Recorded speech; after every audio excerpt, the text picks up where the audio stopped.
કઉ છું સુધાબેન બેસીએ ઘડી. શું આવ્યું, ઘઉંના કટ્ટા આયા? હા, અમારી તો મારા આશીર્વાદ લે નહીં પણ આશીર્વાદનો લોટ લઈ આવે. ક્યાં ઘઉં બહુ કઈ ભરતી જ નથી.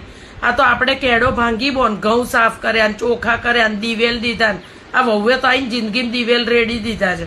અલી વહુઓને ઘર સોંપવું ને એટલે બિલાડીને દૂધની રખેવાળી સોંપ્યા બરોબર છે, કઈ બોલાય જ નહીં. અલી છોકરા માટે 4000 રૂપિયાની રિમોટ વાળી ગાડી લઈ આવ્યા અને આ છોકરાને તો શું છે એટલો તોફાની બારકસ છે ને, મને તો એમ થાય છે કે મારા પોતાના છોકરાને છોકરો ના હોત ને તો આને પટ્ટે ને પટ્ટે મારું. અલી એ લેવલનો તોફાની બારકસ છે.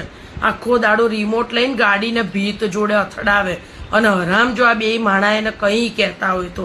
એવી ઓલાદ જન્મી છે ને અમારા ઘરમાં, ખરેખર મને એવું થાય મેં પાપ તો કર્યા જ છે કે આ બધું જોવું પડે છે. એ લેવલના તોફાની. અલી અને મા બાપ અત્યારના કંઈ નથી કહેતા. લે એને એના ભાઈનો છોકરો ને આવે ને તો એ આવા બારકસ છે.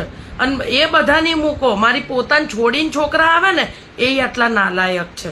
તો કશું કહેવાય નહીં, મા બાપને ગમતું નથી. લે પોતાના છોકરા અલા તમારા ઘરમાં તોફાન કરાવો, ગામના ઘેર તોફાન જઈને કરે એ સારું લાગે? અલી કઈ બી કહીએ એટલે ડાચા ફેરવીને પછી બીજે દાડે છે ને કારેલાનું શાક બનાવે છે.